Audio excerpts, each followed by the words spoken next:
Selamat datang di Youth Talk Take Action, podcast inspiratif untuk generasi muda yang dilaksanakan oleh Pusgenri. Teman-teman semuanya, siang dari sini. Pusgenri ini adalah pusat pengembangan generasi pelestari hutan. Dari namanya udah keren banget ya. Dan di sini kita sudah ada Kak Dino sebagai tamu kita gitu. Dan em, Pusgenri ini bagian dari Kementerian Kehutanan Republik Indonesia, teman-teman, dan saya ingin menyapa teman-teman semuanya. Salam lestari, salam konservasi. Tak kenal maka tak sayang, tak sayang maka tak cinta, begitu ya. Jadi saya perkenalkan diri dulu, nama saya Rizka Afif atau bisa dipanggil Afif. Saya berasal dari Magelang, Provinsi Jawa Tengah, bagian dari Green Leadership Indonesia, organisasi pemuda yang berfokus di kehutanan dan juga lingkungan. Nah, di sini kita udah ada Kak Dino yang sudah saya sebutkan sebelumnya. Boleh Kak Dino untuk perkenalan. Kak Dino, kemudian siapa dan sekarang bergerak di mana nih Kak Dino? Oke, terima kasih Kak Pip. Eh, Perkenalkan nama saya Dino Darussalam. Sekarang aktif di Kader Konservasi Balai Besar Taman Nasional Gunung Gede Pangrango. Untuk kegiatan kita aktif juga di volunteer Rimbawa Nusantara atau Rimba Nusa dan kita juga aktif di relawan kebencanaan. Mungkin itu singkatnya seperti itu Kak. Baik, terima kasih Kak Dino. Tadi ada Rimba Nusa dan juga relawan kebencanaan luar biasa. Dan sekarang berhubung ada Kak Dino di sini, kita semuanya akan ngobrol nih terkait dengan Action Speak Louder, kontribusi kader konservasi alam atau KKA dalam hutan Indonesia yang tersisa. Karena memang inilah topik yang em, sangat relevan untuk Kak Dino bercerita. Dan boleh Kak Dino, karena tadi Kak Dino menyebutkan ada kegiatan Rimba Nusa, kemudian ada volunteer kebencanaan, dan saya pengen mengulik Kak Dino lebih dalam terkait dengan aksi nyata membangun masa depan alam dengan tangan yang penuh harapan. Begini Kak Dino, karena em, sekarang Kak Dino ada di KKA, boleh nggak Kak Dino cerita singkat terkait dengan KKA BBTNGP ini apa, kemudian perjalanan konservasi Pak Dino ini seperti apa kepada teman-teman semuanya agar lebih tahu nih pekerjaan-pekerjaan dan juga aksi-aksi inspiratif dari Kak Dino. Oke. Untuk kader konservasi itu awalnya emang itu sudah jelas ya. Kader konservasi alam itu sebagai pelopor atau inisiator juga menjadi mitra dari kehutanan terkait dengan lingkungan atau menjadi garda terdepan untuk menjadi alat komunikasi dengan masyarakat. Kita menyampaikan hal-hal yang penting untuk masyarakat tentang kita harus menjaga hutan, melestarikan hutan, bahkan bukan hanya hutan itu tapi juga kita harus menjaga satwa-satwa yang ada di kawasan hutan tersebut. Nah, itu salah satu eh, aktivitas atau fungsi kader konservasi yang ada di Indonesia, bukan hanya ada di Balai Besar Taman Nasional Gunung Gede Pangrango. Semua aspek yang ada di dalam hutan itu, baik dari segi tumbuhan, pohon, atau satwa liar, itu harus kita lestarikan, harus kita jaga. Begitu, Kak Apip.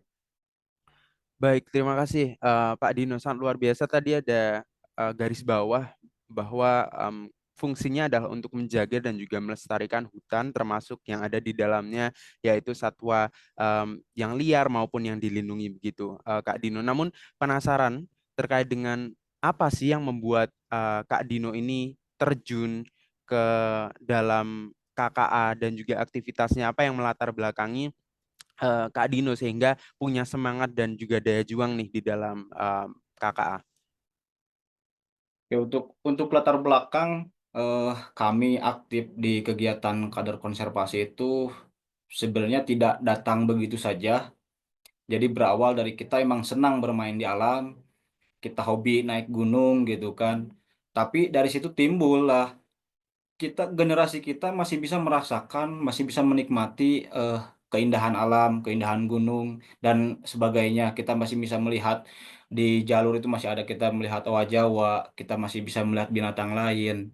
Tapi apakah itu hanya sampai di kita gitu kan? Timbullah di situ rasa kita ingin lebih tahu. Awalnya kita ingin lebih tahu, apa sih owa Jawa itu? Apa sih pohon itu?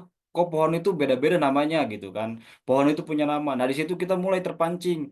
Oh, ternyata seru juga kita belajar tentang konservasi alam gitu kan. Nah, dari awal kita keseruan, kita senang main di alam, mulailah timbullah rasa peduli, rasa serius kita untuk peduli terhadap alam, menjaga kelestarian. Nah, awalnya kita emang tidak begitu saja kita langsung suka tentang lingkungan, langsung peduli terhadap lingkungan. Semua belajar dari kita main ke alam, kita bikin kesalahan, kita buang sampah. Loh, ternyata dampak kita buang sampah itu dampaknya bukan hanya untuk saat itu, tapi untuk jangka panjang. Karena sudah jadi rahasia umum bahwa sampah itu terurainya itu puluhan bahkan ratusan tahun, terutama sampah plastik gitu kan. Dari situ kita mulai timbul rasa senang.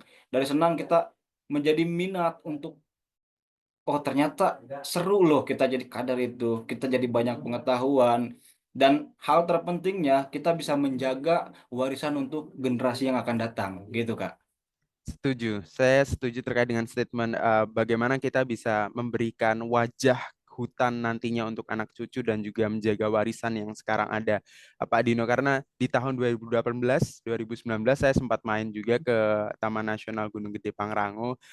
Harapannya nanti saya bisa ke sana untuk melihat apa yang berubah gitu, karena saya sempat melihat owa Jawa, kemudian jalan di jalur trekkingnya yang ada macan atau harimau begitu. So, nanti boleh cerita lebih lanjut terkait dengan ini karena ada hubungannya dengan diskusi dan juga obrolan kita selanjutnya, Pak Dino. Tadi Pak Dino ngobrolin terkait dengan latar belakang cerita terkait dengan motivasi Kak Dino di KKA dan juga aksi-aksi inspiratif serta aksi nyata yang selama ini telah dilakukan, dan sebetulnya saya di Green Leadership Indonesia juga melakukan hal demikian untuk mengajak masyarakat, kemudian untuk mengajak pemuda menjaga lingkungan yang ada begitu. Karena di era urbanisasi ini, saya di Jogja, untuk kerja-kerja saya perlu ada aksi nyata, perlu ada em, suara orang muda nih untuk menjaga lingkungan yang ada. Karena harapannya apa yang tersisa kita jaga dan jangan ada lagi kerusakan ekosistem yang dibuat oleh manusia itu sendiri, begitu ya, Kak Dino. Nah, tadi menarik terkait dengan Owa Jawa, kemudian kalau saya tidak salah ingat, em, di Taman Nasional Gunung Gede Pangrango itu ada sarang elang Jawa juga. Saya kurang tahu apakah ada elang Jawanya atau tidak, Pak Dino. Boleh tidak diceritakan Kak Dino terkait dengan contoh aksi nyata yang dilakukan oleh Kak Dino, kemudian komunitas Kak Dino, KKA itu sendiri untuk menjaga keanekaragaman hayati yang ada di sekitar Gunung Gede, Taman Nasional Gunung Gede Pangrango ini, termasuk di dalamnya adalah elang Jawa dan juga owa Jawa itu. Bagaimana Kak Dino boleh cerita terkait dengan dua hal menarik, karena barangkali yang sedang mendengar ini belum terlalu familiar nih terkait dengan owa Jawa ataupun sarang elang Jawa. Baik Kak. Yang pertama eh, kita merayakan Hari Hutan Internasional tepat hari ini Kak ya. Nah, di momen eh, Hari Hutan Sedunia gitu kan, eh, kita ajak semua elemen masyarakat gitu kan, terutama pemuda untuk lebih peduli lagi terhadap hutan yang tersisa saat ini gitu kan, untuk keberlangsungan, bahkan hutan menjadi peradaban di eh, zaman sekarang ini. Nah, untuk di kawasan Balai Besar Taman Nasional Gunung Gede Pangrango itu masih ada elang Jawa kan. Karena eh, kami sebagai mitra gitu kan selalu aktif untuk mengikuti kegiatan monitoring sarang elang tersebut. Nah, eh, sejak tahun 2021 kita sudah mulai mengamati salah satu sarang yang di situ ada elang Jawa. Kita monitoring selama kurang lebih waktu itu beberapa bulan sampai di bulan apa waktu itu ternyata si elang itu bertelur, Kak. Si elang itu bertelur. Eh, dan sampai si elang itu bisa menetas. Bahkan dulu sempat viral kan Garuda Muda terakhir di Gunung Gede Pangrango gitu kan. Nah, itu salah satu eh, kegiatan kami untuk bisa melestarikan tersebut. Karena elang Jawa itu terkenal, elang itu sebagai predator, puncak predator gitu kan. Mereka itu menjaga ekosistem dari keberlangsungan hidup-hidup binatang-binatang yang kecil gitu kan, seperti serangga, ular atau binatang-binatang yang lainnya. Mereka lah yang mengatur ekosistemnya itu karena puncak rantai makanannya itu si elangnya itu, sang predator itu. Makanya kita harus jaga, kita harus lestarikan karena kalau misalkan si elang itu punah, itu ke bawahnya kita bisa katakan bisa bisa acak-acakan, bisa rusak. Ekosistemnya tidak akan terkendali, gitu Kak. Nah, untuk eh, fokus kita di Balai Besar Taman Nasional Gunung Gede Pangrango itu ada 3 prioritas, Kak. Yang pertama macan tutul Jawa, yang kedua ada elang Jawa, dan yang ketiga itu ada owa Jawa. Nah, yang lebih unik itu di owa Jawa, Kak. Ternyata owa Jawa itu salah satu eh, makhluk atau spesies yang setia terhadap pasangannya ternyata. Itu salah satu makhluk yang setia terhadap pasangannya. Ternyata bukan hanya buaya yang terkenal setia dengan pasangannya, walaupun kadang kita laki-laki dipanggil buaya, Betul. tapi ternyata owa Jawa juga dia salah satu primata yang setia terhadap pasangannya, Kak. Itu salah satu keunikan dari owa Jawa. Mungkin tidak hanya itu saja, masih banyak keunikan yang lainnya gitu kan. Tapi untuk salah satu keunikannya itu dia ternyata makhluk yang setia terhadap pasangannya gitu. Nah, untuk macan tutul sendiri kita juga aktif memonitoring kegiatan-kegiatan dengan kita pasang kamera trap agar kita tahu eh, populasinya karena sudah menjadi rahasia umum bahwa macan tutul Jawa itu sekarang eh, populasinya semakin berkurang gitu kan. Makanya kita tetap monitoring, kita tetap pantau dengan metode-metode yang sudah disediakan oleh pihak Balai Besar Taman Nasional Gunung Gede Pangrango.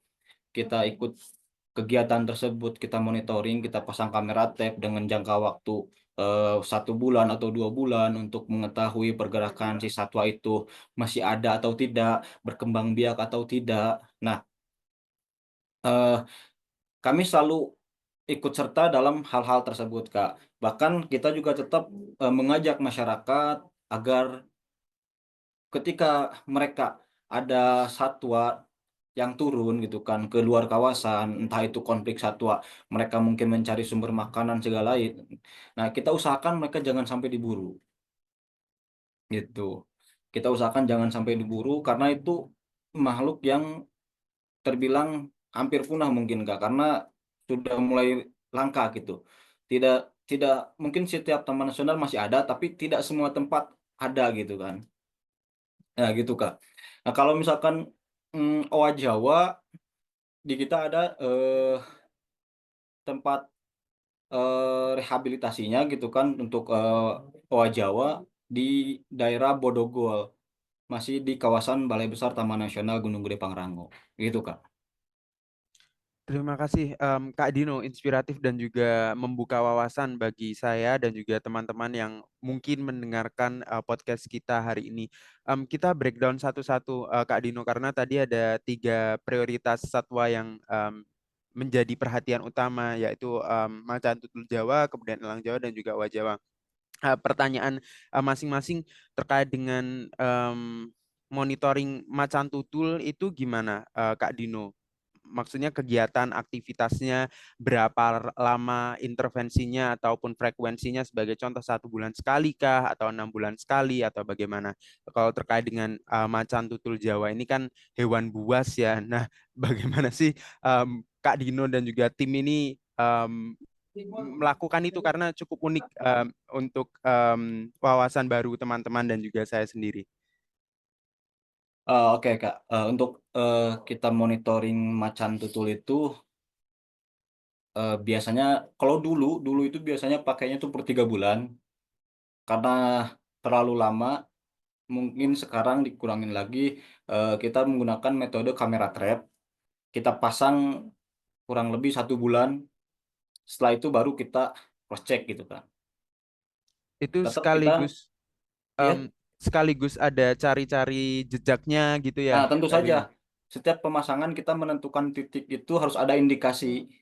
Indikasi si satwa itu ada atau tidaknya di area yang akan kita pasang kamera tersebut gitu kan. Seperti cakaran gitu kan. Karena si macan tutul itu dia lebih senangnya itu atau eh, lebih dominan untuk mengasah kukunya itu pada pohon puspa. Nah, jadi kita bisa lihat indikasinya itu di beberapa pohon puspa. Kalau di hutan kita main ke hutan, kita lihat pohon puspa gitu kan. Kita iseng kita lihat ada atau tidak cakaran gitu kan. Nah, kalau misalkan ada cakaran berarti di situ masih ada macan tutul Jawa atau memang di situ teritori si Hmm. macan tutul tersebut. Nah, Berapa selain cakaran tuh Pak? Ada ada lima. cakaran. Oke. Ya, Cakarannya biasanya biasanya ada tiga, empat, atau cuma tidak satu aja? enggak harus tiga atau apa karena dia Ah, pola dia untuk mengasah kuku itu eh seperti kita lihat kucing. iya. Kucing yang lagi masak kuku tuh entah di karpet atau di jok motor kebanyakan kan. Nah, polanya seperti itu. Nah, si macan tutul pun sama. Cuman kita bisa tahu dia dewasa atau anak di ketinggian si cakarannya itu. Kalau misalkan ketinggian cakarannya itu 1 meter ke atas, itu bisa eh, kita ini kan mungkin itu dewasa gitu kan. Kemungkinan besarnya itu si dan betul dewasa. Kalau misalkan cakarannya 1 meter ke bawah gitu kan, itu mungkin anak-anak atau usia remaja gitu. Nah, itu pohonnya pohon puspa biasanya. Oke. Lebih dominan di pohon puspa, di pohon puspa. Selain cakaran juga kita bisa lihat di jejak, di tapak kakinya atau di jejak ini apa kotoran si satwa itu gitu kan ada atau tidak di jalur. Karena si macan tutul itu dia lebih senang aktivitas di jalur yang sudah ada ternyata. Oke, karena Jadi beliau nih, karena si ya, macan tutul ini hewan dengan kawasan teritori ya mungkin Pak Dino. iya. Jadi em, sudah mengarungi jalur-jalur yang sudah dia bikin. Dan satu lagi ternyata ketika kita memasuki kawasan si macan tutul tersebut, jikalau dia tidak merasa terancam, gitu kan, dia akan menghindar loh. Jika kita masuk kawasan si satwa tersebut, ketika dia tidak merasa terancam oleh kedatangan kita, dia akan menghindar ternyata. Begitu dia sudah merasa terancam, gitu kan, baru dia akan melakukan upaya untuk bertahan, gitu. Untuk melindungi diri gitu kan. Secara ininya ketika kita masuk ke teritori dia, mereka tidak merasa terancam, nah dia itu akan menghindar, akan pergi dulu, menghindar dari si manusia itu gitu kan. Hmm, Nah setelah iya, dia merasa aman, dia akan balik lagi. Terkecuali dia merasa terancam gitu kan. Nah itu salah satu sifat si macan tutul, iya, sepengetahuan kami gitu. iya. Luar biasa Pak Dino. Sekarang kita move ke owa Jawa yang hewan setia. Kenapa Pak Dino bisa bilang bahwa owa Jawa ini hewan setia? Apa yang dilihat sehingga Pak Dino dan juga tim uh, bisa mengindikasikan bahwa oh mereka hewan setia nih? Nah, eh, sepengalaman kami beraktivitas atau berkegiatan dengan petugas di Balai Besar Taman Nasional Gunung Gede Pangrango, karena mereka akan hidup hanya dengan satu pasangan. Itu yang menjadi indikasi bahwa satwa itu setia. Berbeda dengan satwa yang lain, biasanya satu satu pejantan itu akan menikahi 2 atau 3 betina. Tapi kalau si owa Jawa itu tidak. Jadi Eh, makanya kita bisa katakan itu salah satu spesies yang setia terhadap pasangannya gitu kan. Selain itu juga si owa Jawa itu menjadi indikator tentang si hutan itu ternyata masih sehat gitu. Jadi hutan yang masih bagus itu bisa diindikasikan dengan si kehidupan si owa Jawa itu. Begitu masih ada owa Jawa di kawasan itu berarti kawasan itu masih bisa dikatakan masih asri, masih terjaga atau masih bagus gitu. Pak, kalau makanan owa Jawa itu apa, Kak Dino? Kalau untuk makanannya si ojo itu lebih ke pucuk dia makan, buah juga dia makan, terutama ada kalau nggak salah itu saninten, saninten juga dia suka, saninten dia suka juga. Alright. Kita terakhir nih ke Elang Jawa. Nah, kalau monitoring dari Elang Jawa ini gimana Kak Dino? Dan bagaimana kita bisa tahu bahwa ada penambahan atau pengurangan dari eh, elang Jawa ini? Karena ini kan hewan yang punah, rentan untuk punah begitu ya, sehingga perlu menjadi perhatian khusus untuk teman-teman KKA dan juga Balai Besar Taman Nasional Gunung Gede Pangrango. Nah, ini kalau untuk kita monitoring elang Jawa emang bisa dikatakan tidak mudah ya, karena banyak jenis-jenis elang lainnya juga selain elang Jawa gitu kan, terutama di kawasan eh, Balai Besar Taman Nasional tidak ada tidak hanya elang Jawa, ada juga elang hitam gitu kan, ada elang ular biduk. Nah, kita harus benar-benar memastikan bahwa itu si elang Jawa atau bukan gitu kan. Makanya sedikit apa kita harus ekstra dalam pengamatan gitu kan, harus memastikan itu ulang Jawa atau bukan. eh, Dapat terlihat di jambulnya yang sangat mencolok. Ketika dia bertengger di ranting atau di dahan pohon, nah itu akan terlihat. Tapi begitu dia sedang terbang, itu tidak akan terlihat. Hanya kita akan melihat dari corak warnanya. Karena si elang Jawa ini dominan lebih coklat. Ketika dia terbang akan terlihat dominan lebih coklat. Begitu dia bertengger di dahan pohon, nah itu baru kita bisa melihat si eh, jambul yang ada di kepalanya itu. Baru kita bisa pastikan itu eh, elang Jawa. Nah, untuk monitoringnya tidak mudah juga karena si elang itu lebih dominan bersarang itu di tebing-tebingan, pohon-pohon yang ada di tebingan. Dan dia juga bukan di ranting tapi di dahan utama. Jadi kita tidak bisa melihat di luar atau di atas tebing karena si sarangnya itu ternyata ada di dalam di dahan utama, bukan ada di ranting seperti burung-burung yang lain gitu.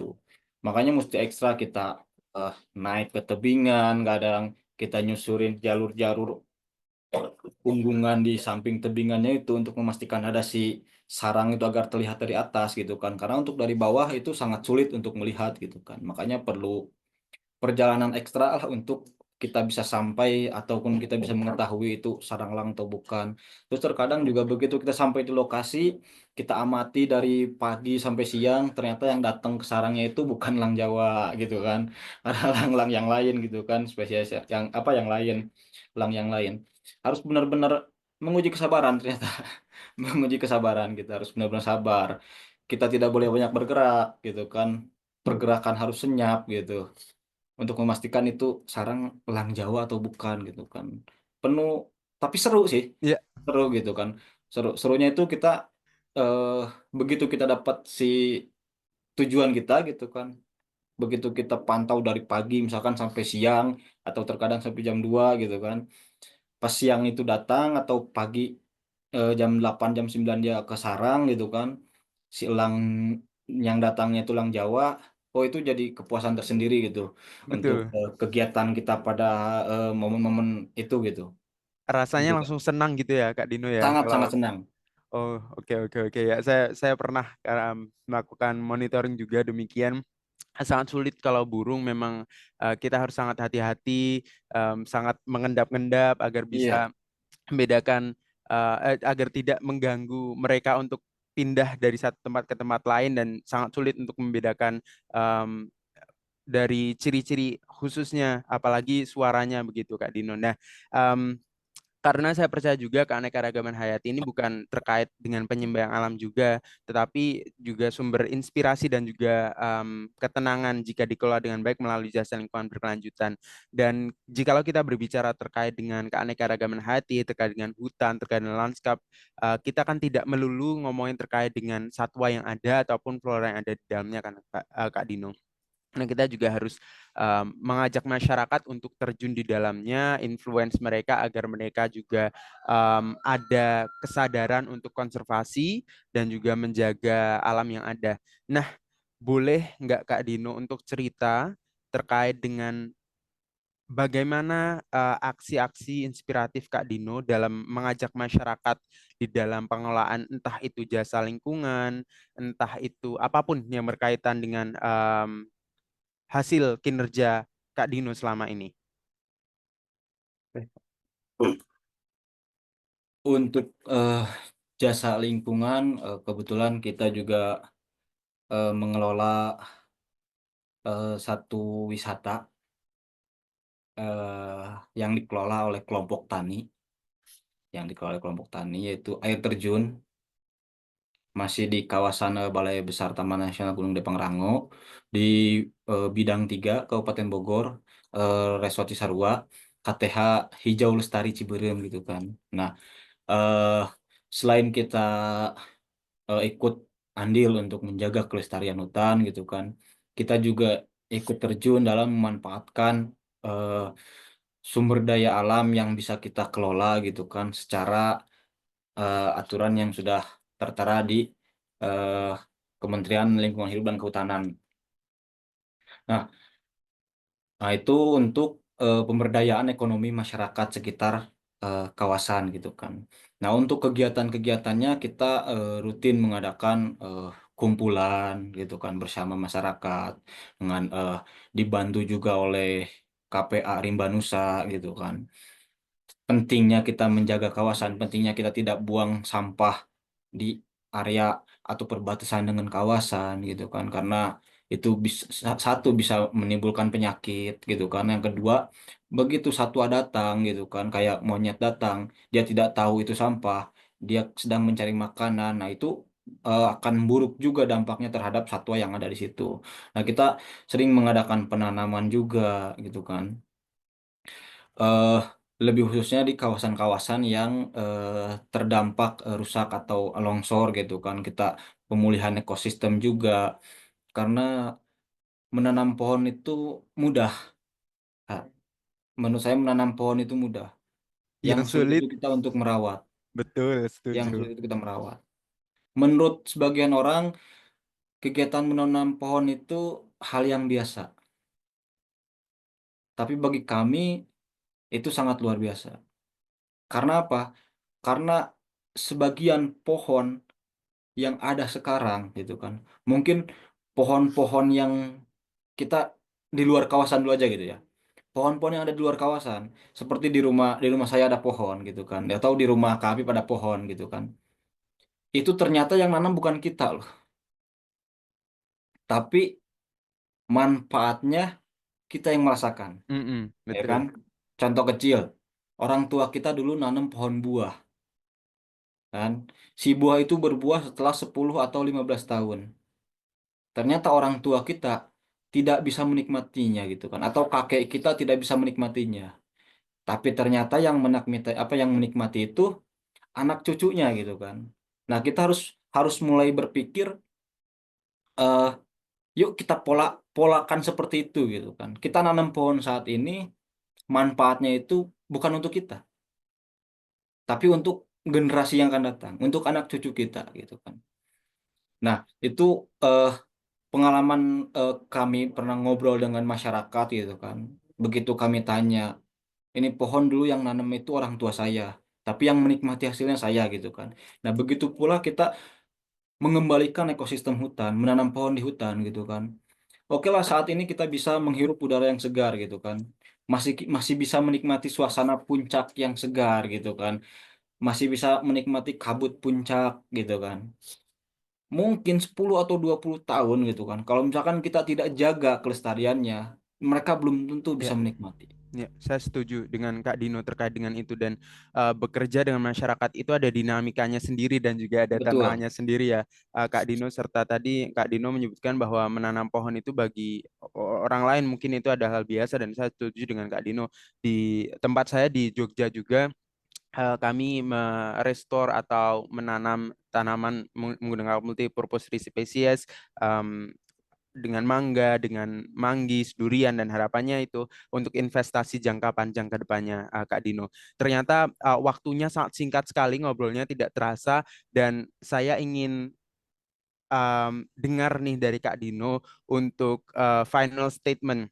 Eh, saya minta kepada Kak Dino untuk bercerita terkait dengan refleksi apa saja yang selama ini telah dikerjakan dalam lingkup konservasi dan apa sih harapan generasi muda agar lebih peduli terkait dengan alam, bertanggung jawab kepada alam sehingga bisa bermanfaat kepada generasi selanjutnya. Baik, untuk eh, itu hal yang sangat apa ya, mudah tapi terkadang sulit, Kak. Mudah gitu kan, tapi terkadang Iya, sangat sulit karena eh, kita harus tahu karakter orang yang kita ajak gitu kan. Kita harus tahu kesenangan mereka dulu gitu kan sebelum kita ajak untuk menanam gitu kan. Kita harus dalami dulu mereka. Mereka senang gak sih untuk kita ajak melestarikan hutan gitu kan. Nah, itu bisa, makanya saya bilang susah gitu kan. Tapi mudah tapi susah gitu. Karena tidak semua orang mau kita ajak gitu kan. Tidak semua orang bisa peduli kita libatkan gitu kan. Tapi yang terpenting eh, kita jangan berhenti mengajak. Jangan berhenti mengajak. Tanam saja, maka pohon itu akan tumbuh. is, mantap sekali. Tanam saja, maka pohon itu akan tumbuh. Akan Ada lagi tumbuh. kata-kata hari ini, Pak Dino? Oh ya, kalau dari saya sih sebelum menutup podcast hari ini, kembali lagi Kak Dino ke tema awal kita yaitu action speak louder tadi.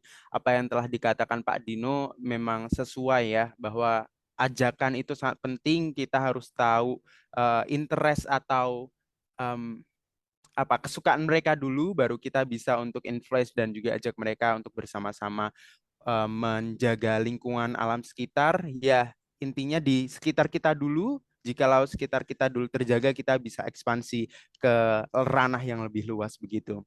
Terima kasih Kak Dino atas obrolan kita hari ini, sangat luar biasa dan juga sangat inspiratif. Saya nggak kerasa ternyata sudah 30 menit Kak Dino kita ngobrol, dan rasanya itu baru 3 menit 30 detik Iya, begitu. betul.